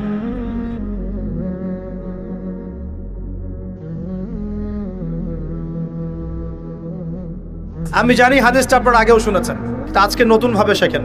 কয় শ্রেণী? 7 শ্রেণী। কোথায় ছায়া পাবে? আরশের ছায়া। ওই দিন অন্য কোনো ছায়া থাকবে না। এই ছায়া পাবে মানে সে কি জান্নাতি না জাহান্নামী? তার কোনো টেনশন হবে? কোনো হিসাব নিকাশের টেনশন, কোনো ভয়, কোনো কিয়ামতের বিভীষিকা কিচ্ছু নাই। একদম সুকুন, ইতমিনাল, একদম নিরাপদ। আচ্ছা, 1 নাম্বার, আগে সিরিয়াল ওয়াইজ বলি, তারপরে আপনাকে বোঝাচ্ছি। 1 নাম্বার হচ্ছেন ইমামুল আদিল। কি নাম? ইমামুন আদিল, মানে ন্যায়পরায়ণ শাসক। ন্যায়পরায়ণ শাসক, রাষ্ট্রের শাসক হতে পারে, সমাজের হতে পারে, পরিবারেরও হতে পারে। যেখানে যে দায়িত্বশীল তাকেই তার দায়িত্বশীল বলা হয়। আচ্ছা, 1 নাম্বার ইমামুন আদিল। 2 নাম্বার ওয়াশাবুন, এই যে তুমি যুবক, ওয়াশাবুন যুবক, নাশআ ফি ইবাদাতিল্লাহি তাআলা, যে আল্লাহ পাকের ইবাদতে তার যৌবন বিলিয়ে দিয়েছে। কে সেটা, যুবক না বৃদ্ধ? কি করেছে? আল্লাহর ইবাদতে জীবন যৌবনটাকে বিলিয়ে দিয়েছে। বিলিয়ে দেওয়ার মানে কি? বিলিয়ে দেওয়া মানে কি পার্ট টাইম মুসলিম হও না ফুল টাইম মুসলিম হও? ফুল টাইম মুসলিম। আচ্ছা, সে কি কোরআন হাদিসের অংশ মানবে না পুরোটা মানবে? আলহামদুলিল্লাহ। 3 নাম্বার রজুলুন, এমন ব্যক্তি, কলবুহু, যার কলব মানে কি? অন্তর, মুআল্লাকুন ফিল মসজিদ, মসজিদের সাথে অন্তর কি থাকে? ঝুলে থাকে। এটা কি সত্যি সত্যি কলিজা ঝুলে থাকে না টান? কি বোঝানো হচ্ছে? মসজিদের সাথে কি টান? ওই যে মোবাইল ফোনের সাথে যেমন হয়েছে আর কি, এখন ওইটাই হয়েছে না মোবাইলের সাথে। এখন রজুলুন কলবুহু মুআল্লাকুম বিল মোবাইল, এখন হয়েছে এরকম যে এমন ব্যক্তি যার অন্তর কি হয়? মোবাইলের সাথে ঝুলে থাকে, থাকে না? সবার, আমার সহ সবার ফোন সার্চ করলে দেখা যাবে যে আমরা লাস্ট হয়তো 1 ঘন্টা 2 ঘন্টা আগে লাস্ট টাইম আমরা হোয়াটসঅ্যাপ চেক করেছি, ফেসবুক চেক করেছি, আমরা ইউটিউব চেক করেছি। কিন্তু যদি আমল নামা দেখা হয়, দেখা যাবে লাস্ট 1 মাসেও কোরআন চেক করে নাই। লাস্ট 2 মাসেও হাদিসের একটা বই খুলে দেখে নাই। আল্লাহ পাক আমাদেরকে বোঝার তৌফিক দান করুন, এইরকম খারাপ বদঅভ্যাস থেকে বেরিয়ে আসার তৌফিক দান করুন। এখানে 3 নাম্বার, সেই ব্যক্তি যার কলব কোথায় ঝুলে থাকে? মসজিদে, মানে মসজিদের সাথে টান, জামাতে নামাজ পড়ার ব্যাপারে আগ্রহ থাকে। 4 রজুলান, 2 ব্যক্তি। কয় ব্যক্তি? রজুলানে তাহাব্বানি ফিল্লাহ ইজতামা আলাইহি ওয়া তাফাররাকা আলাইহি, 2 ব্যক্তি যারা আল্লাহর জন্য পরস্পরকে ভালোবাসে, একত্রিত হয় আল্লাহর জন্যই, বিচ্ছেদ হয় কার জন্য? আল্লাহর জন্য। আচ্ছা, বুঝাচ্ছি একটু পরে, সিরিয়ালটা বলে নেই। 5 নাম্বার কে? ওয়া রাজুলুন, আরেকজন ব্যক্তি। দাত ইমরাআতান, যে ব্যক্তিকে কোনো মহিলা ডাকলো, এখানে ডাকলো মানে আসলে জেনার জন্য কি করলো? ডাকলো। দাত ইমরাআতান যাত মানসাবিন ওয়া জামাল, যে মহিলার সৌন্দর্য আছে, খুবই সুন্দরী এবং উচ্চ বংশের কোনো মহিলা বা মেয়ে ডেকেছে জেনা করার জন্য একজন ব্যক্তিকে, আর সে বলছে ইন্নী আখাফুল্লাহ, আমি আল্লাহকে ভয় করি। এ কিন্তু যুবক হতে পারে, যুবকদেরকে এরকম বেশি প্রলোভিত করা হয়। 6 রাজুলুন, আরেকজন ব্যক্তি তাসাদ্দাকা বিসাদাকাতিন, সে সদকা করেছে। কি করেছে? সদকা, দান সদকা করেছে। হাত্তা লা তা'লামা শিমালুহু মা তুনফিকু ইয়ামিনু, এমনকি তার বাম হাত জানে না ডান হাত কি দান করেছে। ঠিক আছে, এত গোপনে সে দান করে যে তার বাম হাত জানে না ডান হাত কি দান করেছে। আর 7 নাম্বার রাজুলুন যাকারাল্লাহ খালিয়ান, যে ব্যক্তি আল্লাহকে ডাকে, খালিয়ান মানে গোপনে, নীরবে, নিভৃতে, একাকী আল্লাহকে ডাকে। ফাফাদাত আইনাহু, তার চোখ দিয়ে টপ টপ করে পানি পড়তে থাকে। কয় শ্রেণী? 7 শ্রেণী। এবার বোঝেন, এটা বোঝার আগে একটু আকাশের দিকে তাকাবেন আজকে বাসায় গিয়ে, বা যেদিন আকাশে ভরপুর তারা উঠবে সেদিন দেখবেন। আকাশে তারা দেখেছেন কখনো? এখন তো সময় নাই, এগুলা মানুষ ব্যস্ত, আকাশে তারা দেখার সময় নেই। আল্লাহ পাক সূরা মুলক পড়তে বলেছেন রাত্রেবেলা, তাই না? সূরা মুলক পড়তে বলেছেন কখন? রাতের বেলা পড়লে কবরের আযাব থেকে বেঁচে থাকবে ইনশাআল্লাহ। আর ওই সূরাতেই দেখবেন প্রথম পৃষ্ঠাতেই আছে এই মহাকাশ তারকার কথা। আল্লাহ বলছেন তারা দেখো, তারার দিকে তাকাও, আল্লাহর সৃষ্টির দিকে তাকাও, দেখো যে তোমাদের এই আল্লাহর সৃষ্টির মধ্যে তোমরা কোনো খুঁত বের করতে পারো কিনা। দেখো, তাকায় দেখো, বারবার দৃষ্টি ফিরাও, তোমার দৃষ্টি ব্যর্থ হয়ে ফিরে আসবে। সুবহানাল্লাহ। রাতে সূরা মুলক পড়তে বলেছেন, আর তারা কখন ওঠে? আর সেই তারার কথা এই সূরাতেই আছে। মেলাতে পারছেন? সুবহানাল্লাহ। চিন্তা করেছেন? এখন এখান থেকে হাদিসে আসতেছে, আকাশের তারাগুলো দেখবেন, দেখে মনে হবে যে হয়তো বিক্ষিপ্ত হয়ে আছে, আসলে বিক্ষিপ্ত না। প্রত্যেকটা তারার সাথে প্রত্যেকটা তারার একটা গাণিতিক মিল আছে, একটা জ্যামিতিক মিল আছে। তোমরা কি জ্যামিতি পড়ছো না? ত্রিকোণমিতি, পরিমিতি এগুলো পড়ছো না? দেখবা তারা থেকে তারা তুমি চমৎকার কিছু শেপ এবং ম্যাথামেটিক্যাল ফাংশন বের করতে পারবে। দূরত্ব, ডিস্টেন্স, এক তারা থেকে এক তারার ডিস্টেন্স, ওই থেকে আরেকটা ডিস্টেন্স, আরেকটা থেকে আরেকটা ডিস্টেন্স, একটা সেম পাবা, সমান পাবা, চোখ দিয়ে দেখতে পারবা। তুমি ছোট পরিসরও দেখতে পারবা যে তারাগুলোর মধ্যে একটা গাণিতিক মিল আছে। আর চোখটাকে যদি বড় করো, আকাশটাকে আরো বড় করো, দেখবা বড় পরিসরেও দেখতে পারবা। ঠিক যেমন কোরআনের সূরাগুলো এবং হাদিসগুলোকে যদি, এবং কোরআনের সূরাগুলোকে, আয়াতগুলোকে যদি এভাবে তারার মতো করে মেলানো যায়, একটার সাথে আরেকটা, হেদায়েত খুঁজে পাওয়া যায়। কি পাওয়া যায়? ঠিক একইভাবে হাদিসগুলোকে যদি একটার সাথে একটা মেলানো হয়, তখন একটা সুন্দর হেদায়েত বের হয়ে আসে। একটা এক্সাম্পল দিলে বুঝতে পারবো। ইসলাম, আল্লাহ পাক বলছেন সূরা মাইদার 3 নম্বর আয়াতে ইসলামকে পরিপূর্ণ করেছে। কি করেছি?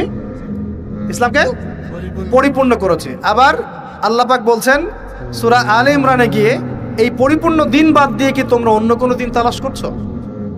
আবার আল্লাহ পাক সূরা আলে ইমরানের শুরুর দিকে নিয়ে গিয়ে বলছেন এই পরিপূর্ণ দিনই আল্লাহর কাছে একমাত্র দিন। মানে একটার সাথে একটা মেলাবেন, আপনি ডটগুলো মেলালেই আপনি একটা রেজাল্ট পাবেন আর কি, যে কোনো মাসালায়, যে কোনো বিষয়। এখন আসেন এই হাদিসটার দিকে ফোকাস করেন, যেটা বললাম। এখানে যে সিরিয়ালটা বলা হয়েছে 7 সিরিয়ালের মধ্যে তারার মতো করে আপনাকে একটা মিল সেতু বন্ধন বের করতে হবে। প্রথমে কার কথা বলা হয়েছে? ন্যায়পরায়ণ শাসক। এই ন্যায়পরায়ণ শাসকটাকে আপনি প্রথমে না বুঝে পরে বোঝেন। 2 নম্বরে কার কথা বলা হয়েছে? সেই ব্যক্তি যে তার যৌবন আল্লাহর পথে দিয়েছে, এটাকে আপনি পরে বোঝেন। প্রথমে তুলে নিয়ে আসবেন 3 নম্বরটাকে। কয়টাকে? প্রথমে তুলে নিয়ে আসবেন কোন নম্বরটা? 3 নম্বর। প্রথমে হচ্ছে রাজুলুন কলবুহু মুআল্লাকুম বিল মসজিদ, এমন ব্যক্তি যার হৃদয়ে মসজিদের সাথে ঝুলন্ত থাকে। মানুষের নামাজ ফরজ হয় কত বছর বয়সে?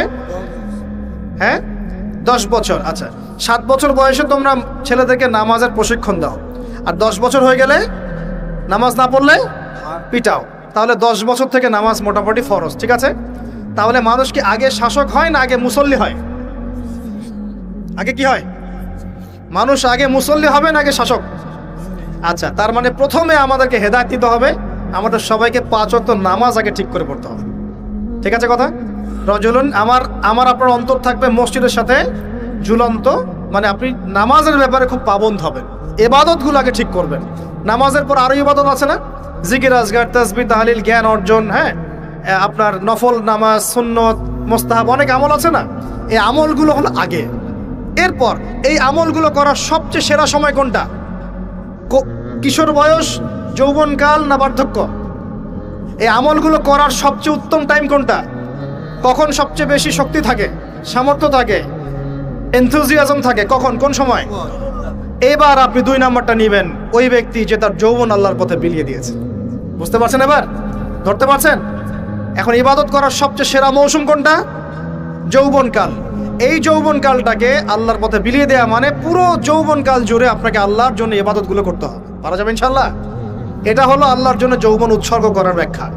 এবার আসেন, যৌবনকালের সবচেয়ে বড় ফেতনা কোনটা? চরিত্র ঠিক রাখা। কোনটা? কথা বুঝতে পারছেন না? এই তো সবাই যুবক, যৌবনকালে সবচেয়ে বেশি সমস্যা হয় কিসে? চোখে। কিসে?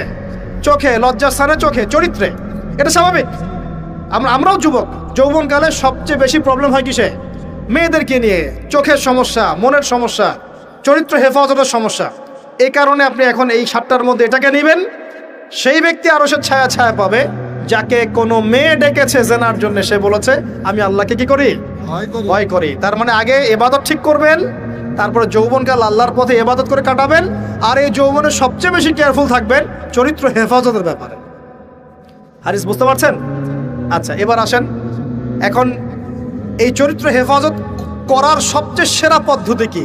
বিবাহ শাদী না? চরিত্র হেফাজত করার সবচেয়ে সেরা পদ্ধতি কি? কারণ মানুষের যৌন চাহিদা আছে, ভালোবাসার প্রয়োজন আছে, আর স্ত্রীর দরকার আছে।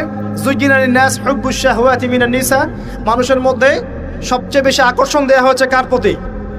নারীর প্রতি। অতএব একজন পুত পবিত্র নেককার মেয়ে আমি চাই, তাই কিনা? আমরা সবাই চাই। এখন এ কারণে এই হাদিসের মধ্যে এটা নেবেন, ওই 2জন মানুষ, কোন 2জন? 2জন ছেলে ছেলেও হতে পারে, 2 মেয়েও হতে পারে, আবার ছেলে মেয়েও হতে পারে, যারা একে অপরকে ভালোবাসে। কার জন্যে? মানে পবিত্র ভালোবাসা, অপবিত্র জেনা নয়, পবিত্র ভালোবাসা, এবং মিলিত হয় আল্লাহর জন্যে। বিচ্ছেদ ঘটে কার জন্যে? আল্লাহর জন্যে। আপনি স্ত্রীকে বাসায় গিয়ে তার সাথে মহব্বত করছেন, আল্লাহর জন্য মিলিত হচ্ছেন, তাই না? আবার যখন আপনি দিনের জন্য বা দিনের কোনো কাজে বা ভালো কোনো কাজে রিজিকের সন্ধানে বের হয়ে যাচ্ছেন, আল্লাহর জন্য ছেড়ে চলে আসছেন, তাই না? তো এই যে দেখেন, চরিত্র হেফাজত করার কথা যেমন এখানে আছে হাদিসে, আবার এটাও আছে চরিত্র কিভাবে হেফাজত করবেন? পবিত্র ভালোবাসার মধ্য দিয়ে। আল্লাহ পাক তৌফিক দান করুন। তো পবিত্র ভালোবাসা কোথায় পাবেন? বিবাহ শাদী করুন। এরপর কি লাগে? এরপর লাগে আমাদের অর্থনীতি। কি লাগে? অর্থনীতি লাগে না? এখানে আছে অর্থনীতির বিষয়। শোনেন, রাজুলুন তাসাদ্দাকা বিসাদাকাতিন, এক ব্যক্তি সদকা করেছে, এত গোপনে যে বাম হাত জানে না ডান হাত কি সদকা করেছে। এখানে অর্থনীতির বিষয় নাই। ইসলামিক অর্থনীতির মূল বিষয় হচ্ছে দান, সাদাকা, যাকাত, ব্যবসা, এগুলা। ইসলামিক অর্থনীতির মূল কি? দান, সাদাকা, বিজনেস, ব্যবসা এবং যাকাত। আরো কিছু বিষয় আছে কিন্তু এগুলো মৌলিক। এর বিপরীতে বর্তমান বিশ্বজুড়ে চলমান হারাম অর্থনীতির মূল ভিত্তি হচ্ছে সুদ বা রিবা। সুদ বা রিবা। কোনটা হালাল কোনটা হারাম? সুদ হালাল নাকি ইসলামিক বিষয়গুলো হালাল? তো এখানে এই হাদিসের মধ্যে আপনি অর্থনীতি পেয়েছেন না? তার মানে পরিবার গঠন করার পরে আপনাকে হালাল অর্থনীতির মধ্যে থাকতে হবে, এবং দান সদকা হচ্ছে ইসলামিক অর্থনীতির একটা বেস। এই অংশটুকু আমি শেষে আরেকবার অল্প করে ব্যাখ্যা করবো, আগে শেষ করে দেই। এটা হলো 5। 6 নাম্বার, তাহলে দুনিয়াতে চলার জন্য অর্থনীতির সাথে আর কি সম্পৃক্ত? রাজনীতি। কি সম্পৃক্ত?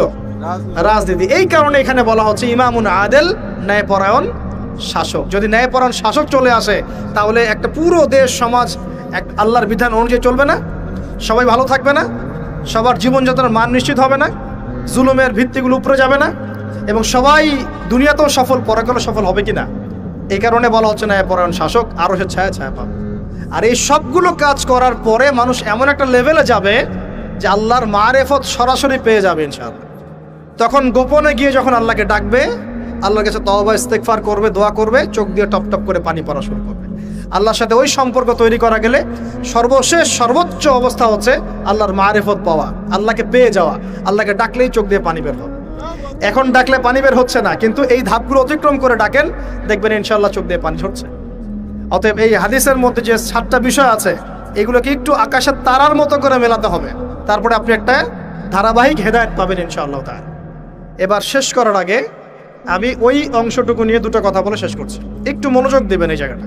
এখানে আপনাদেরকে ক্ষুধা দিব, পিপাসা দিয়ে দিব, মিটাবো না আজকে। আমাদের একটা পরিসংখ্যান বলছে, একটু মনোযোগ দেন। আমাদের একটা পরিসংখ্যান বলছে আমাদের সমাজে দরিদ্র মানুষের সংখ্যা কতজন ছিল আপনাদের কি জানেন? কত পার্সেন্ট ছিল জানা আছে? কমপক্ষে 40%। কত পার্সেন্ট? 40% বোঝেন? প্রতি 100 জনে 40 জন, তার মানে প্রতি 50 জনে, প্রতি 50 জনে, প্রতি 25 জনে বলেন 10 জন। কি তোমরা স্কুল কলেজে পড়ো নাই? প্রতি 25 জনে কয়জন? 10 জন। আচ্ছা, আরো কমালে 12, 12.5 জনে 5 জন। ঠিক আছে? আচ্ছা, এখন কত সাল চলছে? 23। মাঝখানে করোনা চলে গেছে আর অনেক ঝামেলা চলে গেছে। তারপরেও আলহামদুলিল্লাহ 2023 সালে আজকে রিপোর্ট দেখেছি যে দারিদ্র্যের হার হচ্ছে মোটামুটিভাবে 20 to 21%, 20 থেকে 21%। তার মানে কমেছে না?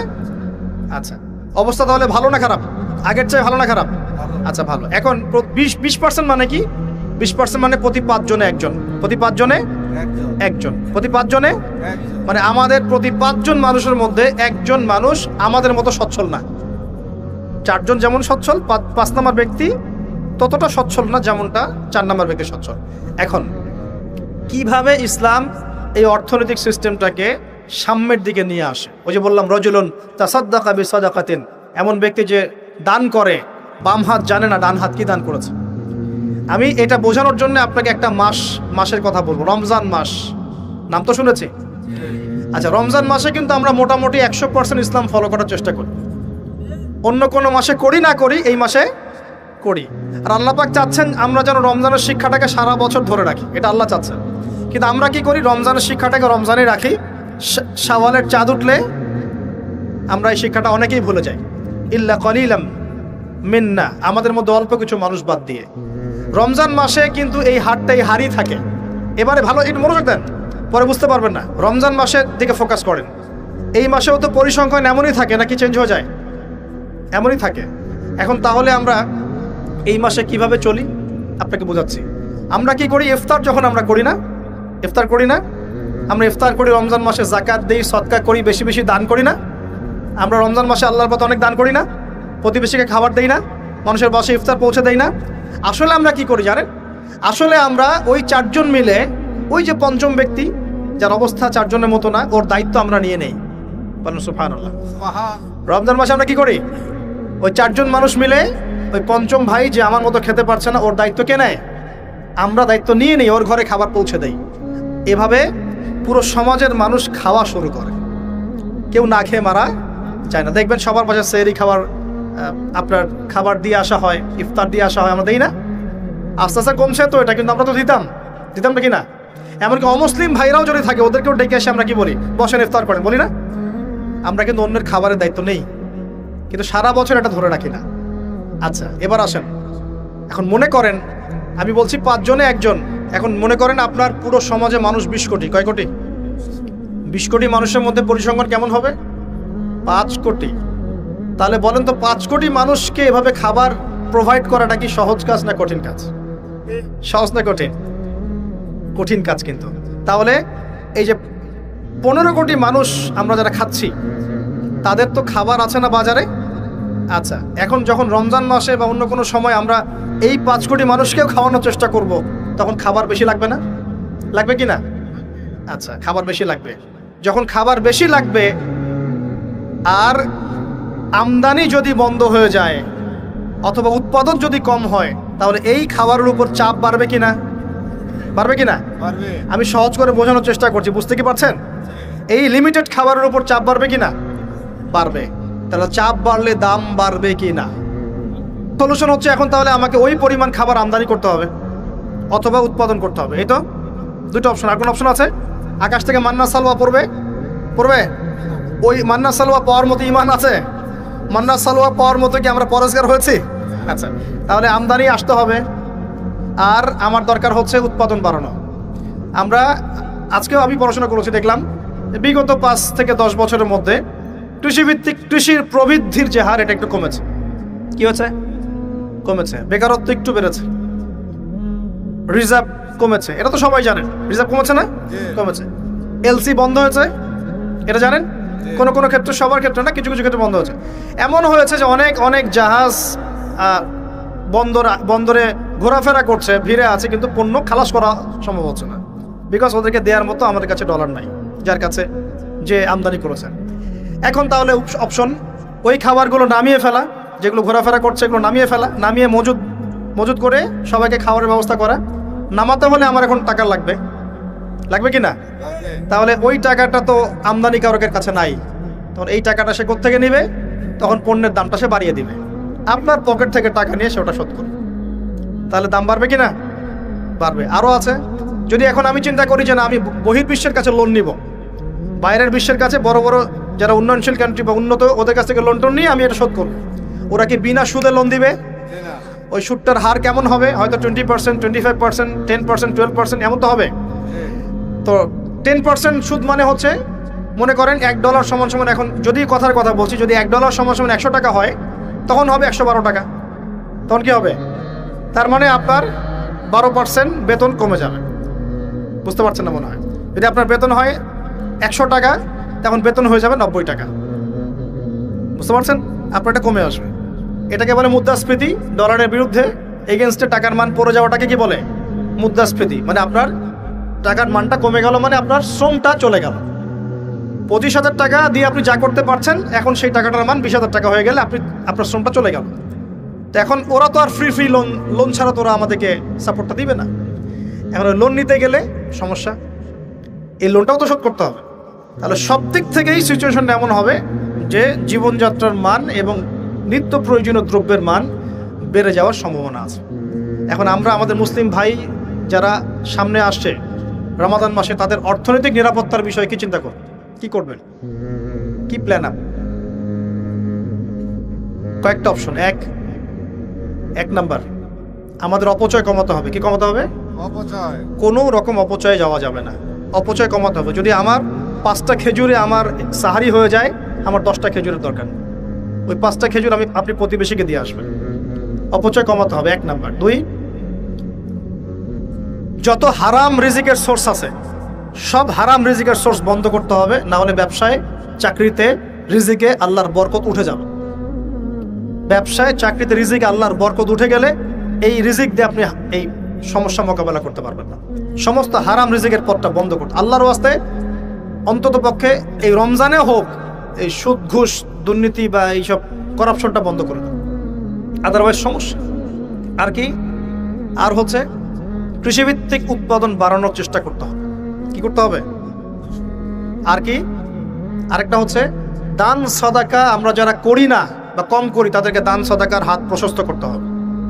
আরেকটা সবচেয়ে বড় অস্ত্র, সেটা হলো যার যার জাকাত ফরজ হয়ে গেছে, অবশ্যই সঠিক খাতে জাকাত প্রদান করুন, অন্যথায় অর্থনীতি ঠিকঠাক টালমাটাল হয়ে যাবে। জাকাত প্রদান করুন। আর কি? আর হচ্ছে, এটা বড়, এটা করার ক্ষমতা অবশ্য আমাদের নাই, যাদের ক্ষমতা তারা বুঝবেন, সেটা যত কালো টাকা আছে সব টাকাকে সাদা করতে হবে। যত কালো টাকা আছে আর যত টাকা বের হয়ে গেছে পাচার, সবগুলোকে ফেরত নিয়ে এসে ইকোনমির মধ্যে ঢুকিয়ে দিতে হবে, তাহলে ব্যালেন্স হবে ইনশাআল্লাহ। আর এই বাইরে যাওয়া টাকার পরিমাণ কিন্তু 2-4 টাকা নয়, এটা বিলিয়ন টাকা। বিলিয়ন কি বোঝেন? 100 কোটিতে 1 বিলিয়ন। বিলিয়ন টাকা না, ডলার। সেগুলোকে যখন নিয়ে আসা হবে, যদি নিয়ে আসা পসিবল হয়, তাহলে সাস্টেইনেবল ইকোনমিক সিস্টেম দাঁড়াবে, তাছাড়া দাঁড়াবে না। আর এই অবস্থা 1 বছরে ঠিক হবে না, 2 বছরও ঠিক হবে না, 3 বছরও ঠিক হবে না। কিন্তু যদি এই ইসলামিক পদ্ধতিগুলো অ্যাপ্লাই করা যায়, ইনশাআল্লাহ একদিন না একদিন এই অবস্থা আমাদের সমাজ কাটিয়ে উঠবে ইনশাআল্লাহ। আমি একটা কান্ট্রির এক্সাম্পল দিয়ে শেষ করছি। আজকে থেকে 40 বছর আগে বর্তমান বিশ্বের অন্যতম সুপার পাওয়ার, তার নাম চায়না। কি নাম?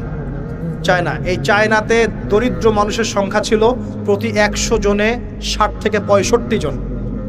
চিন্তা করতে পারেন, 60 থেকে 65% মানুষ তারা 3 বেলা খাবার পেত না। এখন 40 বছর পর সেই চায়নাতে, আমি কিন্তু ওর রিপ্রেজেন্টেটিভ না, আমি তার ভালো অংশটুকু বলছি। আমি বলছি না ও সবকিছুই ভালো, সবকিছু ভালো না, আমি একটা পয়েন্ট বলছি। আর 40 বছর পরে ওর যে রাষ্ট্রীয় ব্যবস্থা বা যে ইকোনমিক সিস্টেম, এর আওতায় দারিদ্র সীমা নামতে নামতে নামতে নামতে এখন মনে হয় 2 থেকে 1% মানুষও ওদের দারিদ্র সীমার নিচে নাই। কোথায় 60% থেকে 8%? কিভাবে হয়েছে? ওরা সমস্ত জনগণের মধ্যে প্রায় 80 কোটি মানুষ, কত কোটি? 80 কোটি মানুষকে তারা প্রশিক্ষণ দিয়ে জনশক্তিতে রূপান্তর করেছে।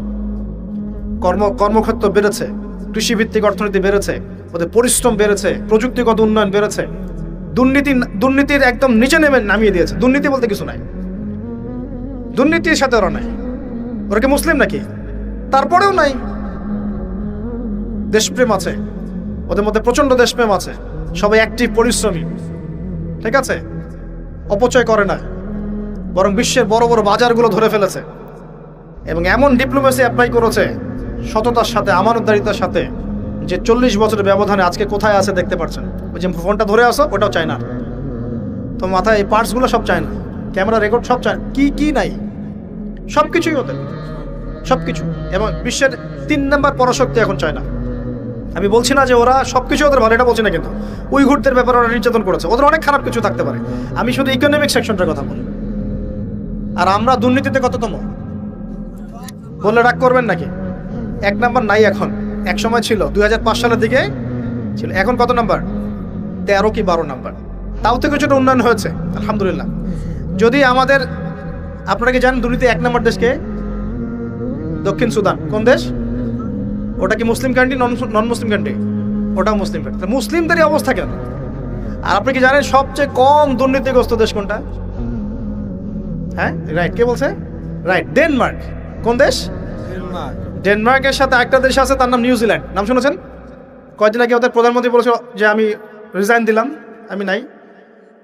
তো আমরা মুসলিমরা নৈতিকভাবে, আমানতের দিক থেকে, কর্মক্ষমতার দিক থেকে, ঈমান অন্যান্য দিক থেকে আমরা পিছিয়ে পড়ার কারণে আস্তে আস্তে আস্তে আস্তে বিগত 100 বছরে এই অবস্থা হয়েছে আমাদের।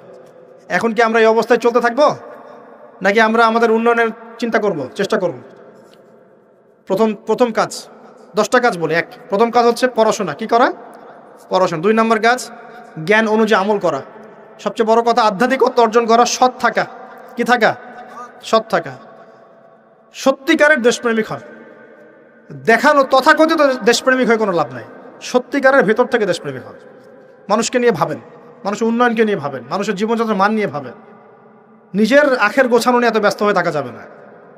কারণ সামনে যে সংকটময় বিশ্বটা আমরা ফেস করব, এই বিশ্বে অবস্থা খারাপ আছে, অবস্থা খুবই খারাপ হতে পারে। আল্লাহ পাক হেফাজত করুন বলি আমিন। ব্যক্তিকেন্দ্রিক চিন্তা করলে হবে না, সবাইকে নিয়ে ভাবতে হবে। পরিবার আদর্শ ঠিক করেন, হালাল খান, সৎ কাজে আদেশ করেন, অসৎ কাজ নিষেধ করেন। পাশাপাশি বলবো যে অপচয় কমিয়ে দেন, প্রতিবেশীর খাবারের দিকে খোঁজ করেন, এতিমের ভরণ পোষণের দায়িত্ব নেন। সমাজে বহু অসহায় মানুষ পড়ে আছে, ওদের দিকে খোঁজ নেন, খবর নেন, কি করা যায়। উম্মার মাঝে বড় বড় ইস্যুগুলোকে নিয়ে কথা বলেন, ছোটোখাটো বিষয়গুলো নিয়ে পড়ে থাকবেন না। ছোটোখাটো বিষয় নিয়ে পড়ে থাকবেন না। বিশ্ব অনেক দূর এগিয়ে গেছে, আমরা যদি এখন এখানে পিছিয়ে পড়ে থাকি, আমাদের ধ্বংস কেউ ঠেকাতে পারবে না, কেউ না। আল্লাহ রাব্বুল আলামিন আমাদের সবাইকে এই হাদিসটা বোঝার তৌফিক দান করুন, প্রকৃতপক্ষে ইমানদার হওয়ার তৌফিক দান করুন। আমরা দোয়া করি বেশি বেশি নেক আমল করার তৌফিক দান করুন, আমাদের সবাইকে সৎ হওয়ার তৌফিক দান করুন, আমাদের সবাইকে আল্লাহ পাক হালাল খাওয়ার তৌফিক দান করুন এবং উম্মার মধ্যে ঐক্য সৃষ্টি করার তৌফিক দান করুন। আপোষের ভেদাভেদ, মারামারি, কাটাকাটি বন্ধ করেন। আল্লাহ পাক সবাইকে সৎ কাজে আদেশ করার তৌফিক দান করুন, অসৎ কাজে নিষেধ করার তৌফিক দান করুন। এবং যারা মাজলুমের উপর জুলুম করে, আল্লাহ পাক জালেমদেরকে ধ্বংস করে দিন বলি আল্লাহ।